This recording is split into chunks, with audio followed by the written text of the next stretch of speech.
Welcome to today's 30-minute talks. We're happy to see you here on Wednesday, June 3rd. This is our 8th program, and today we have an exciting speaker who's going to talk about Destination Macau, from tourism lockdown to tourism recovery. Macau is a top tourism destination in the world, and a very interesting case study for us to talk about today. Of course, officially we need to thank our academic partners, LPU, University of Santo Tomas, our Macau Tourism and Hospitality Association, and of course from National Kaohsiung University of Hospitality and Tourism, the International Master's Program. Very excellent program. I know there's always a few students from there today. And I see Gus is from Macau too, so welcome to Gus from Macau. Today we have a guest speaker. Our guest speaker is actually Professor Glenn McCartney, Associate Dean of Faculty of Business at the University of Macau. So we're happy to have him join us today. And if you remember on the flyer that we sent you, we sent a copy of his paper. So we'll post the link at the end of the show again for you. But his paper was about Macau and during this COVID-19 situation. It's a very interesting read, and we'll be discussing some of those things today. Of course, the reason I'm hosting today is because I've been visiting Macau for a very long time. Back in 2005, yes, 2005, long time ago, I taught a class at the University of Macau.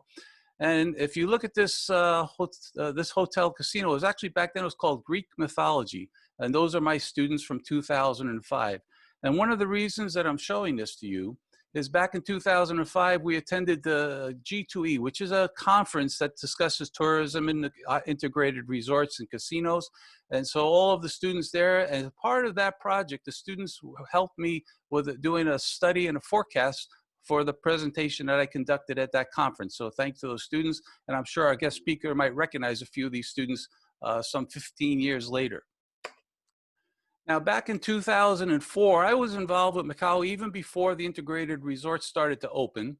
But in 2003, they had 11 million visitors. In 2004, 16 million visitors, a 40% increase.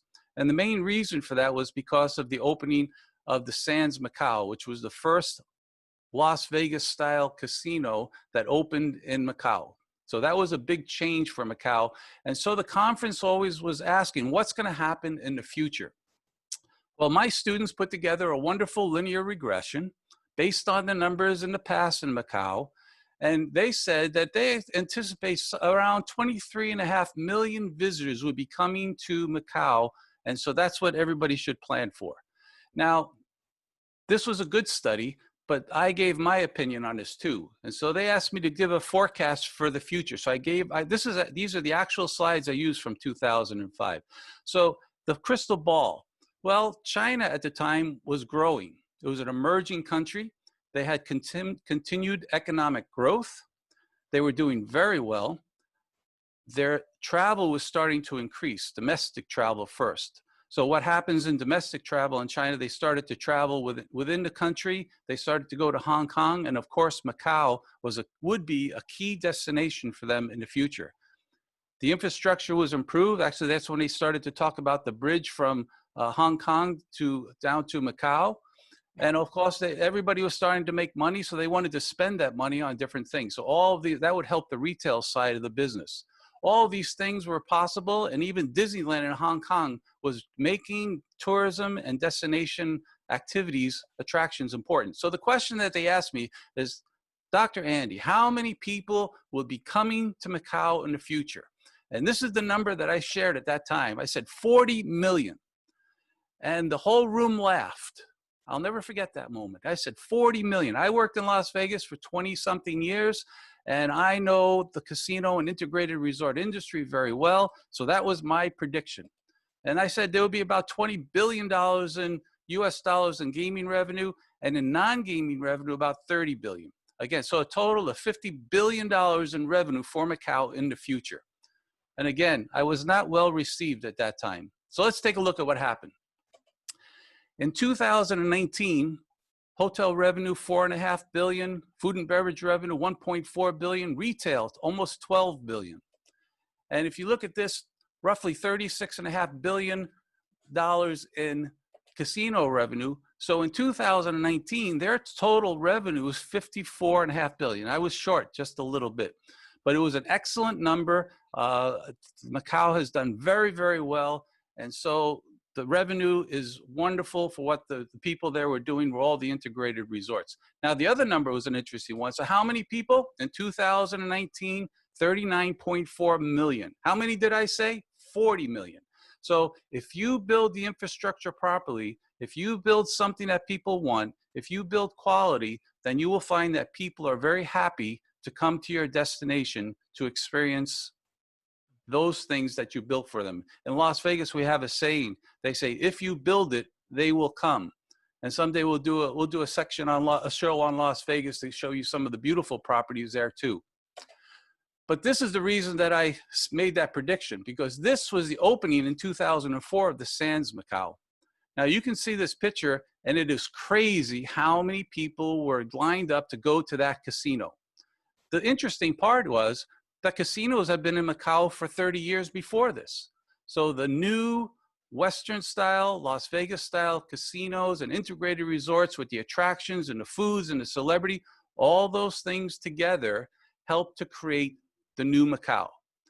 Now, today we're going to be talking about the future of Macau, because things have changed just quickly in the last few months. And to do that, we have our guest speaker for today. We have Professor Glenn McCartney. Glenn has published 2 books. I've known him for many, many years. He's a leading tourism hospitality researcher.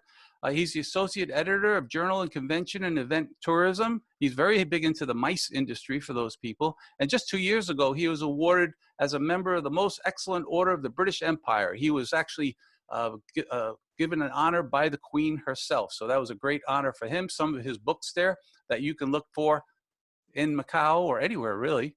He's also been a consultant with many of the different casinos and integrated resorts in Macau, a keynote speaker many times. And also he's been doing training in integrated resorts in Japan. Actually, Glenn and I, a couple of years ago, wrote 5 or 6 articles on integrated resort development in Japan, and they were very well received. And of course, he's a major celebrity on many different radio stations, TV stations in Macau and around the world.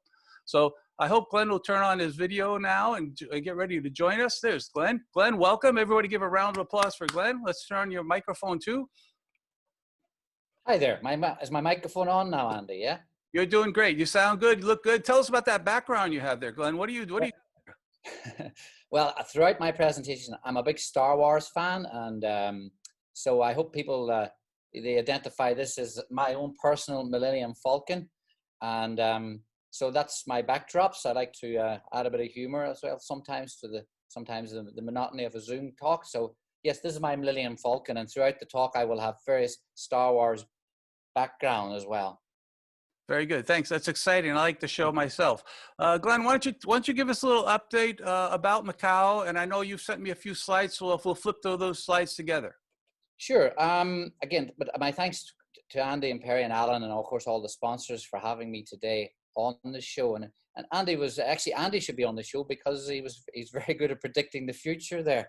Macau in 2013, may I say, got to 45 billion in revenue. So, and then we shrunk our revenue. But so 45 billion was actually at its peak a significant amount for gaming revenue.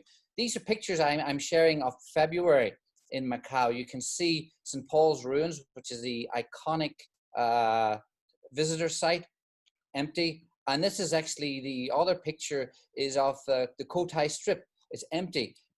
These were taken by my nephew, Joshua, who's a KOL, KOL expert living in Macau and doing some media and social media. And he went around all the sites and sent the pictures of me of like empty sites. And I think I like to emphasize today, all of us in today understand the big impact, and it's impacted a lot of us. So today, rather than talking about the negative, we all know we don't have visitors now, our hotels are empty, there's no events, there's no conferences, there's no trade shows. So what is the future? So today I'm going to look at a more positive upbeat, looking at tourism recovery, an exit strategy, may I say, for many cities and destinations around the world, because we want our industry to come back. We want our retail, our events, conventions, our hotels, all to start filling up again. So that's my take today. So maybe the next slide, I will show you some statistics. Yeah, So, tell us about the visit. This is visitor arrivals. This is it's a sad number. Tell us about it. you know, you can see that Macau, I mean, Macau has 650,000 people. So in the world, you know, per visitor, per community member, we are one of the world's highest in terms of visitor number and resident number. So you were right. We got nearly 40 million visitations last year. Importantly, what I'm going to talk about today is something called travel corridors or travel bubbles. And these are being talked about throughout the world in Europe. And Alan talked about Australia and New Zealand. And they're as a solution towards people ramping up again to tourism. Ours will be towards China, and more particularly to the province of Guangdong. And because that is our major tourism market, you see 75% from China and almost just about 7% from Hong Kong. So we're not an big international city. And that's one of the reasons we can recover, because we're not reliant on a whole lot of different markets. Because we are sort of wholly reliant on one or two, we can look at that recovery phase. And I guess that every person sits in today, you're thinking about which market do you turn to? Which market can you turn to? We'll talk about that later on, to look for recovery. But you can see the dramatic impact it's had to Macau. So last month, we were down to about 11,000 visitors. And the year before, month on month, was 3.4 million visitors. So that's a dramatic, almost zero tourism in Macau. Macau has the largest, as Andy mentioned before, the largest casino-based economy in the world. When I talked about in 2013, 45 billion US, that was more than all the commercial casinos of America combined. I mean, in 2006, Macau overtook Las Vegas in terms of gaming revenue. So again, you can see where we had very little visitation, or we have a dramatic impact on revenue drop as well. And also for the Macau government, it has a ripple effect into the economy, because 85% of Macau's total tax comes from the casino industry. So again, that impacts the revenues to the Macau government. And later on, I'm talk about resilience. How do you build in resilience for the future, and how Macau has actually at the moment a very strong resilience to what's happening at the moment. And part of the mostly the reason is because it built in significant revenues in the past and put them in the bank, so to speak. So Macau has a very, very positive fiscal reserves. Yeah, Glenn, you mentioned the resilience, and one of the things that we discussed before is about how the hotels are still being used, even though the occupancy rates are down. Well, occupancies are about anywhere between 11-15%, and five-star hotels are about 6 or 7% occupancy. But even that is a bit ramped up, because some of the casinos are using them for their staff, for their non-resident workers. They're also using them for some construction workers, and they're also using them for quarantine hotels. So even that has been ramped up somewhat in terms of occupancy level. And I'd like to add a little bit here, and I'm going to talk about it. What do you do for the last few months? So the integrated resorts of Cotai haven't stood still in terms of how can we get ready. So behind the scenes, there has been construction and renovations getting ready. So during this time of almost zero tourism, that doesn't mean the industry has been standing still and getting ready for the next phase. And I think that's a very good message. What is your industry, what's your tourism office is doing right now to get ready? This is a time of reflection, but it's also a time of doing. Should you be looking at what things should we be looking at in terms of construction? And we'll talk about online training. So there's lots of things you can be doing right now in getting ready for the return of tourism. So yes, our hotels, our occupancies are down, but that doesn't mean that the hotels, there have been levels of renovation and capital expenditure put into them, ready for the reopening. It's a good time now, because you don't have visitors walking around, so you can get on with all the constructions and such. Well, if you look at a lot of people are doing remodeling now, and I guess that's one of the questions is, but what you mentioned before, resiliency and about the air corridors or air bubbles, something with different names for them. Talk more about how Macau is handling getting more tourists to return, and how they're going to do that.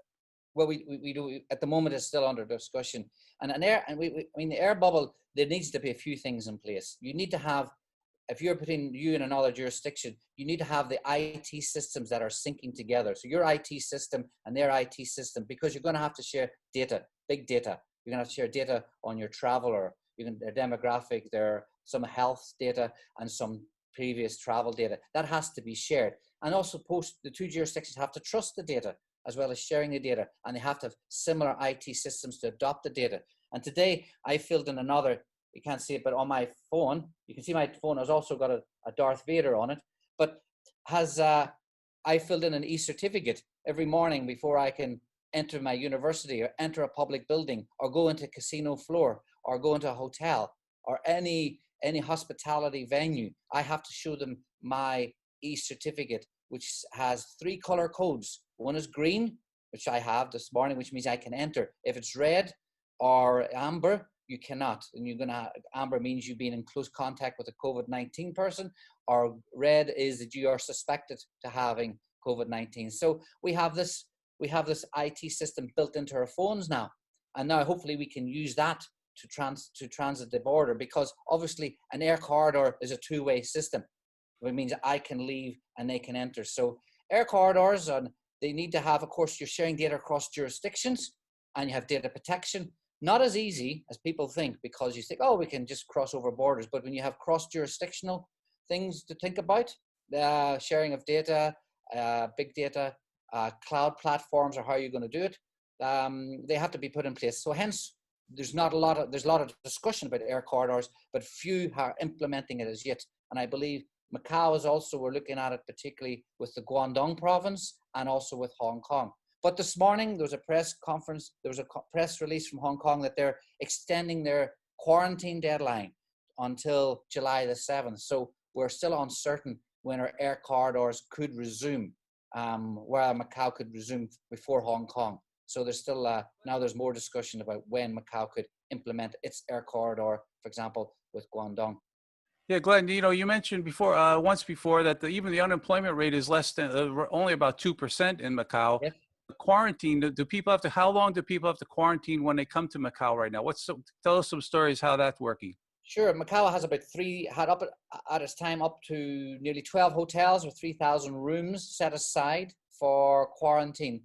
We had 2 waves of COVID-19. We had the first wave, which was mostly visitors. We closed down our borders. Many non-residents returned from jurisdictions with COVID-19. So everybody returning was put into quarantine for 14 days for observation. So the hotel industry were the ones they were quarantined in. Some could choose, if they wished, to have the conditions at their homes, but for the vast majority, they were sent to one of the 12 hotels in Macau for 14 days underneath quarantine. We still have 1 hotel now quarantining. Actually, we just got a question from Tina Aquino, from our friend from LPU, and she says, how are tourism workers now in various tourism enterprises? What is the government doing to help them? The integrated resorts have, for the most part, kept on all their employees, most of them. There's been a few redundancies, but the most part, the industry, again, have been resilient enough to keep their employment. There have been issues of people taking leave and so forth at this time. But for the most part, they have kept on their full measure of employees.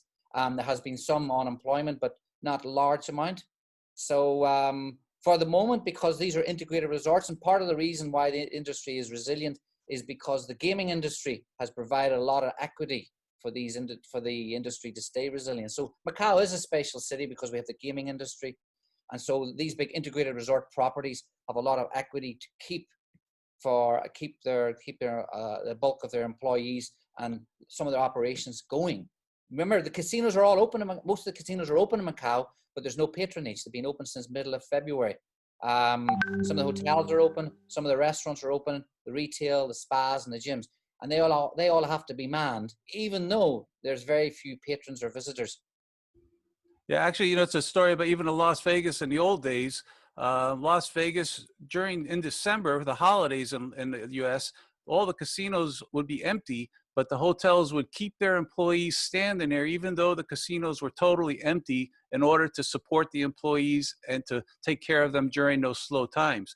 Eventually, then the year got so busy that it didn't make any difference because it was busy all year round. So give us three things that you would suggest to the tourism industry based on your article and book here.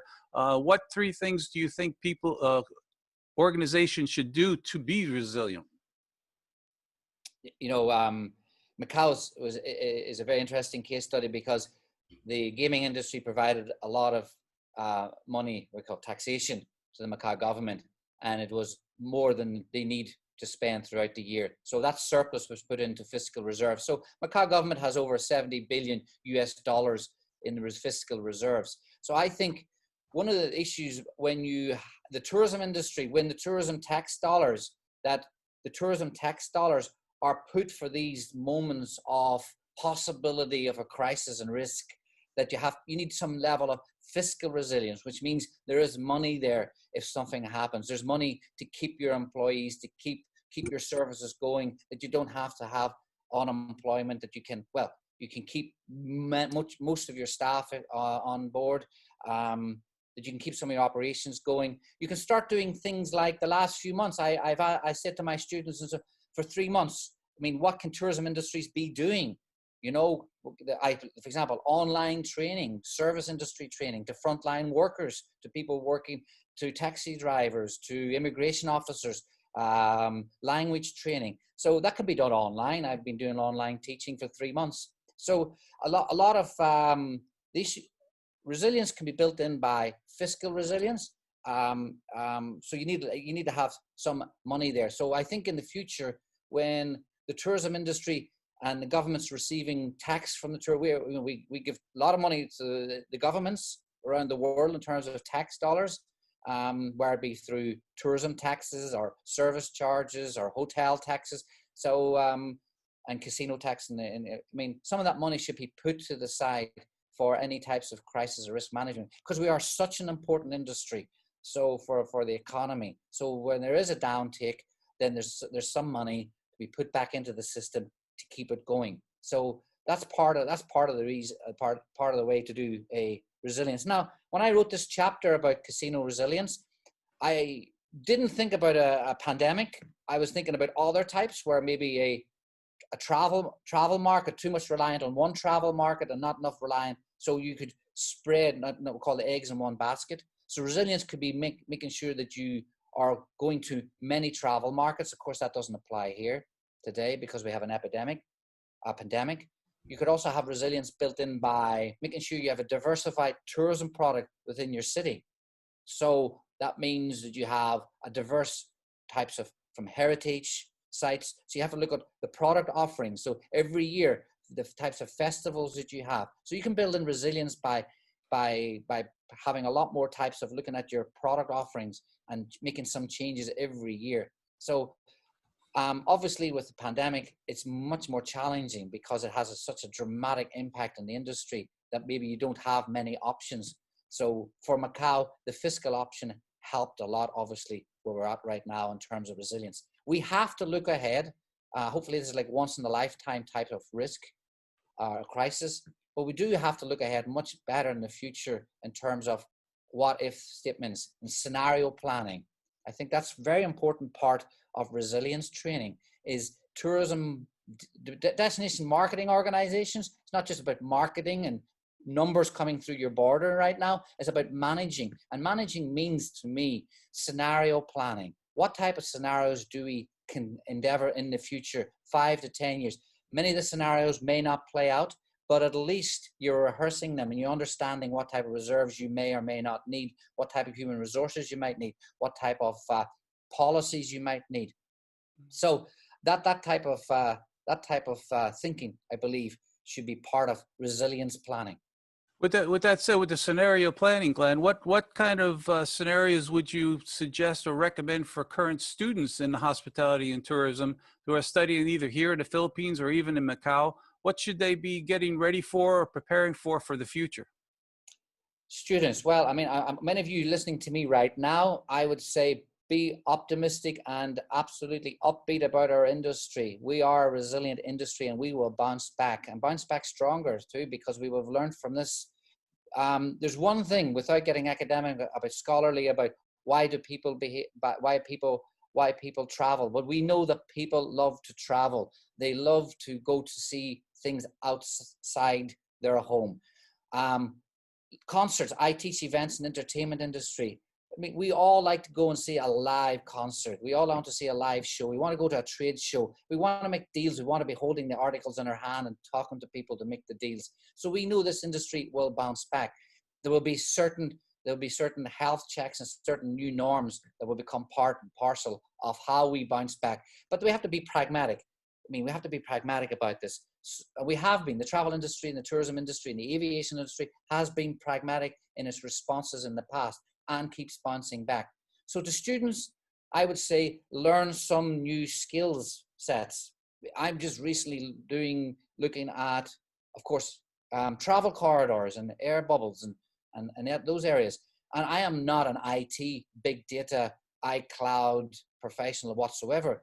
But if I was, and I am talking to students, maybe should be looking at big data, data analytics, data mining, and I also believe this is a new era of machine learning and service robots and automation, because I think if anything, the pandemic will actually accelerate that area of research. And also you may see a lot less humans in frontline roles in the future, in the positions where, quite frankly, you don't need humans in those front rows because the transactions are very routine and mundane and only a few transactions. So why would you need a human? It can be done by a humanoid. And that's, people may smile, but these are in the near future of how we put them in. There's obviously a cost benefit. How much does it cost bringing in a service robot in a front office environment?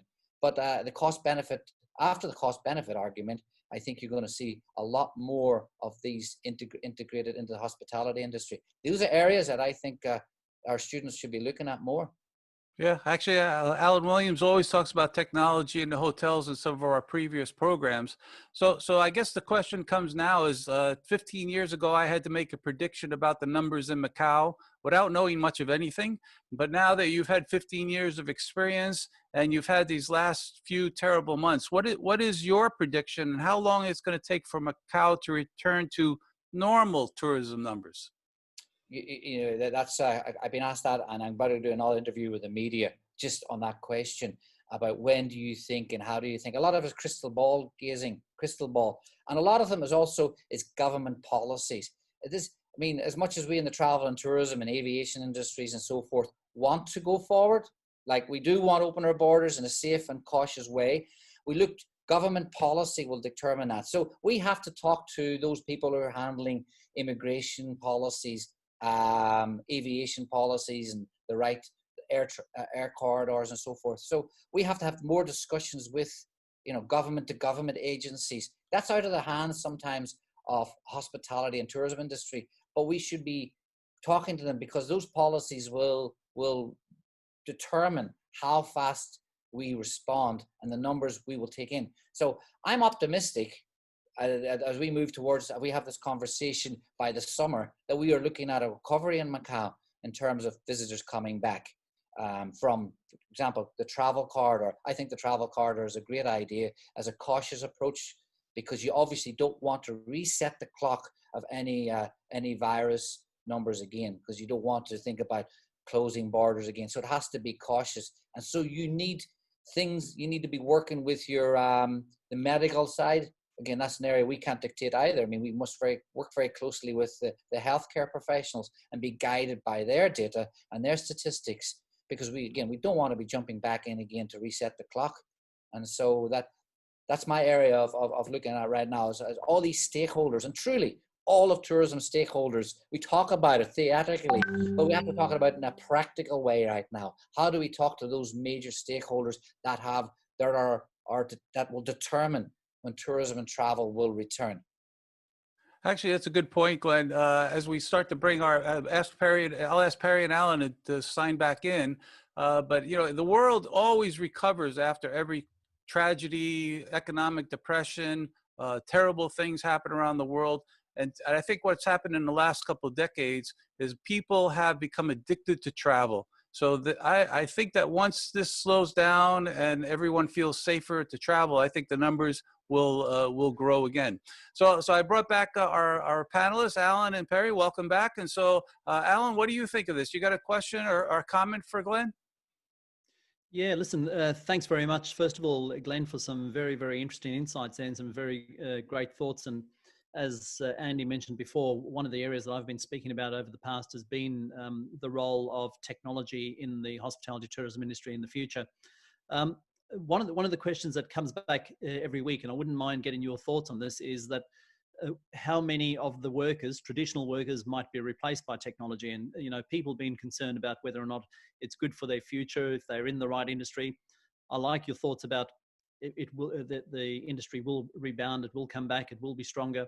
What are your thoughts about technology and the future workforce? Well, I think there's a couple of thoughts there. There's a very good question too. There's a few thoughts that we should be integrating that into our course curriculums, that our students are graduating with the skill sets to take on those roles. Because with technology, there will be new roles. I mean, who's going to take care of the technology and service robots and all that? So if we're talking about that side of the big data and data analytics, so we have to put that into course curriculums or create new courses. So with tech, we said that the ATM machine would make people unemployed. The ATM machine didn't make people unemployed. The banking industry continued to increase and more employees. I remember in the 1960s, the ATM machine came out. It was the same analysis that, wow, this is going to replace a lot of the banking sector. It did not. It meant that the banking sector could look at new ways to work with people on their on financial advice and consultancy and so forth. So technology doesn't have to be looked that way. It can be looked at as a way to, why do we need people doing some of the front line? Can they not do other areas that we need them on strategic analysis or on the event and entertainment world? So there's a lot of jobs that could be replaced by service robots, but those types of people then could be moved into other new roles that we need in the industry. So I would say to students right now, and going into this, is making sure that you have that into your curriculum or you have that type of teaching and training, so that you can, when you graduate, you will be very relevant. I always ask my students, do you think a robot would replace you? And if not, then you should be reskilling yourself or getting yourself in a position where you can, when you join the hospitality or tourism industry, that you can work in these other areas. Very good. Good. I think that's also, can I just make one more comment there, Andy? I think it's also a good add-on for maybe not only students, but administrators and faculty to take note of that point. I think it's really, really critical that the programs that we teach now in hospitality and tourism are better prepared for the future. So thanks for your comments, Glenn. Thanks, Glenn. I'll add one comment to that too, is, engineers like to build stuff, but nobody tells them, they don't know what to build. So the hospitality people have to tell them what we need so that they can build the right stuff. Otherwise, they're just building things they don't know where, it doesn't really fit into our industry. Perry, go ahead. What's your comments?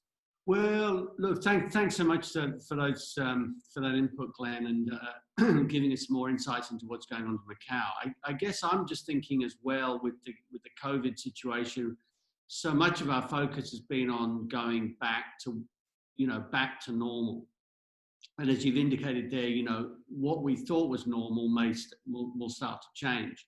And it's often got me thinking, how will markets be different? So will Macau just going back to doing what it was doing in December 2019? Or does this actually open up some new opportunities for Macau to also start to think about how those markets had changed, or to reinvent itself? Because Macau seems to be very singularly faced on one bit of the market. Are there other things you could see that Macau may wake up to say, hey, we also need to diversify what we're doing? That builds into resilience as well. I mean, around the world, the media and tourism and environment said, the environment for the last 3 months has been recovering because humans haven't been walking around mountains. So nature has been a level of recovery, and that's a great sign. But I also, and for tourism as well, that this is a time to rethink. And I've seen all the arguments. I read the academic papers coming out right now about the arguments. But a little bit of me in my paper said to me, there's also going to be a great drive to return, to get the revenues back, to get everything activated as quickly as get the factories up and running as fast as possible, to get people back into the hotels, to get people back into the casinos. That with that sense of urgency for all those revenues lost, that we may forget. So there's two ways this could go. I mean, you could say we could go back to the norm because there'd be such a actually less diversification, a real focus in Macau on getting people back into the casino floors. And well, diversification means the event industry, the convention industry, that's not going to be around for a little bit longer. So, there's going to be a huge drive around the world for the tourism industry that has suffered so much, and the hospitality industry has suffered so much economic fallout to get back that. And that's just human instinct, right? That we some of us may just go back to where we were. I hope not, but that's the way. As much as we've been back to the environment, you could say, well, the factories will restart again, and then the pollution restarts. So, yes, there's two arguments both ways. The time of reflection, but when the doors open again, maybe people will stop reflecting and go back, But again, you need different people in your tourism team. If you're a destination marketing organization, you need different people around the table right now. You need to have those people who are saying that's ready for opening, right? Then you need to have those people who are thinking more long-term. What do we want in the next 6 months, next 2 years, right? So you're dealing with the now. There's an absolute dealing with the now people. Then you need some people in your team who have got time. They're not firefighting in the front. They've got time to sit and reflect about what's the industry we want tomorrow, right? To next 6 months, the next few years. So you need those people in your team. Because if everybody's in your team about what are we going to do on the day that the borders reopen, then we are going to slip back to the norm. Yeah, and that's what I think is interesting. I mean, as you said that you just go back to the way things were. I mean, companies now, you read about manufacturing companies talking about changing their supply chains and not having them stretched around the world because you've got to have them closer to where your customers are. So I think it's going to cause a lot of rethinking about how things are, because this may not be the only pandemic. I mean, luckily we haven't had one for 100 years, but you've got to sort of start looking at the way the world is and say, are we more likely to now get these things because of globalization, and what does that mean for us all? Anyway, Andy, back to you. Glenn, do we have one more question from our audience? And are there any unique protocols that have been implemented in Macau? You mentioned the e-certificate. Is there anything else that the integrated resorts are actually doing that's unique or different to get ready for when people start coming back? Wearing a mask, okay, that's a good one. That's for me because I can't go outside into Macau streets without wearing it. And I can't move around this university campus without wearing my mask or go to a meeting. And I can't go on a casino floor, and I certainly can't go to meetings without my mask on. We've had the mask situation since late January. The government of Macau has issued over 74 million masks through its purchase scheme, which was $1 for 10 masks. It's a very controlled system.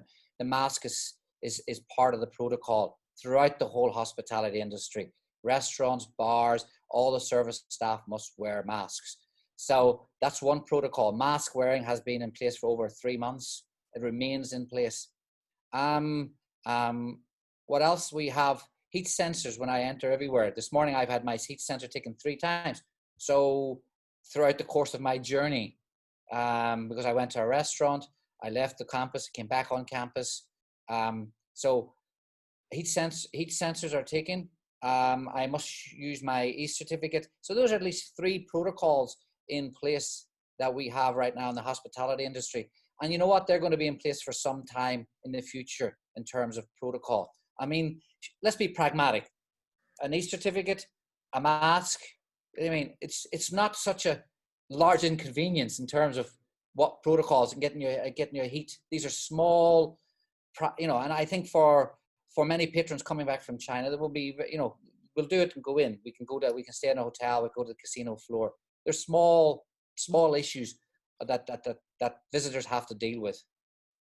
And Glenn, actually, we had one more question on that topic there. How about chips and money? Are they going to be all digital in the future too? There's a lot of talk about it, but not at the moment. I mean, I've seen some of the discussions. I have opinions about what they thought about how to design a casino floor, and how they should redesign the hospitality industry. I mean, there's a lot of reactions, because people want to get back. But there's a lot of hand exchange in the hospitality industry. On the casino floor between chips and cards and cash, even checking into a hotel. I mean, yes, I have seen things where you can now I think you're going to see a lot more of the mobile, right? You're going to see a lot more of the mobile about check-ins and no keys. So we're going to go cashless, and we're going to go cardless for and so forth like this. So we see that a lot of technology, but for many destinations, we're just going to go back to here's your card, here's your credit card for now. But I think there was a small wave around the world, particularly with Chinese visitors. We watch with the likes of Alipay, WeChat Pay, and so forth. So that will continue with cashless transactions in China is the norm anyway. It was for some years. So maybe you're going to see a lot more of that in the future. So yes, but some of the other options, I don't see those rolling out for a while. But cashless, because it has been out for a number of years, and it's if you go to China, most people in China don't use cash now. It's cashless transactions, and which the travel industry around the world also embraced when they wanted to bring an outbound Chinese to many around the world. If you want to be China ready, you have to have Alipay and WeChat Pay and everything in place. So because cash is not going to be used, it's going to be that type of e-pay transactions. That's a good point. That's a good point. And Glenn, this is the last question. We're going to close our session with the one lesson that you learned that's the most important for the post-COVID-19 recovery. Sorry, I put on my glasses because it makes me look smarter. Good advice. Go ahead. Good advice. Yeah. One lesson that I would take from this. I think in terms, I've got several lessons that I would take from this is when I look back in December and January, I'm an academic, so I'm going to be a little bit long-winded here, but I looked at predictions in December by analysts and tourism boards, and they're all everything about next year. So the thing is, we weren't ready for a pandemic. Nobody, we weren't ready for the crisis, and it happened. Even the first week of January, we were talking about visitor numbers being the same and gaming revenues. And so one thing I've learned is expect the unexpected. And that was something that Pat said some years ago when they had a risk management booklet that came out. Expect the unexpected. And I think as we talk to our travel and tourism, we talk about risk, and we do risk management classes and we do crisis management classes. I really think we should a lot more of those in terms of predicting what hypothesis and scenario planning. So I didn't expect, again, the beginning of January, this to occur. So expect the unexpected. Actually, that's one of the topics. I know Perry's talking about that for the future, about a Black Swan event. So join me for thanking you for joining us today, Glenn. We appreciate you spending the time with us and sharing your thoughts on Macau. A round of applause for Glenn. Pleasure for having me. And thank you for all the viewers for tuning in to taking their afternoon. And thank you. And I'm going to turn over the show to Alan and Perry to do our closing. And everybody's saying thank you on the chat room as we speak. So Glenn, thank you very much again. We appreciate it. Pleasure. Thank you for having me. Yeah. Thanks very much, Glenn. I think it's given us an interesting insight. Macau, obviously, is a very important destination in the region. And to hear from someone on the ground there about the challenges, what's actually happening, probably is a destination that hasn't received massive amounts of media attention. And I think what's quite interesting is that places which are quiet don't get the media attention. Obviously, the spotlight tends to get thrown on by the media where you've got something a bit more visual rather than just quietly getting on with things. And I think that's been a frustration probably of this pandemic. There's a number of destinations which are quietly getting on with things. Deaths have not been dramatic, and probably they're better places to learn from than where the media has traditionally thrown its spotlight. Alan. Yeah, thanks very much again, Glenn. Very, very interesting. Good to see you as well. You and I haven't caught up in person for a while, so I was entertained by your backgrounds as you moved through. I'm sure there's a story behind every single one of them, and I look forward to receiving the box from you down the track. But all of our guests would have also been shared a link earlier on. That's up on the screen at the moment. For those of you that would like to access one of Professor McCartney's publications, scan the link right now. There's something that will give you a little bit of light reading and a little bit of serious reading. So take the opportunity, and I'm sure if you've got questions, I'm sure Glenn would be happy to answer some of those questions offline down the track. Sure. And we'll try and answer as many as we can of those. And then we're looking forward to joining us again next week, where we'll be focusing on another topic for another set of webinars, Alan. Don't forget, everybody, we've got the post-program survey as we run every single week. Please take the opportunity to fill that out, especially, once again, thanking our academic partners, LPU, UST, Macau Tourism and Hospitality Association, and NKUHT, and their students, the students of our 4 partner academic partner institutions. Take the opportunity, fill out the program survey, and qualify for our certificate that will be sent out very shortly. Yep, but please remember, you've got to do that by Friday noon. So for the 30 minutes e-certificates, you can see those. Again, we'd like to thank our many partners, and without your support, these sort of things wouldn't happen. So we really do appreciate our academic partners for their support of helping us. And next week, we'll be looking at where the world is going and how things are opening up, won't we, Alan? Absolutely. I'm polishing up the crystal ball because I think it needs a good polish. We need to look into the future. We need to see what everybody's doing, and we'll give you our thoughts on what country by country, in particular, in my view, what Australia is doing in terms of opening post-COVID-19. I'm hoping that everybody's staying safe, wishing everybody a great time. Keep your family safe. Keep in touch with your friends. Comfort each other, and yes, to next week. Yes, very much so. So again, thank everyone for your support and for the questions and chats, and from all the supporters, and for spending the time. And again, please do feel free to invite other students, friends, colleagues to join in if you think the webinars are useful. Do answer our polls, and we look forward to you joining us again in the future. And ladies and gentlemen, thank you very much, everyone. Glenn, thank you. Alan, Perry, thank you very much. We look forward to seeing you next week in our next 30-minute talks. Have a good weekend and take care. Be safe out there.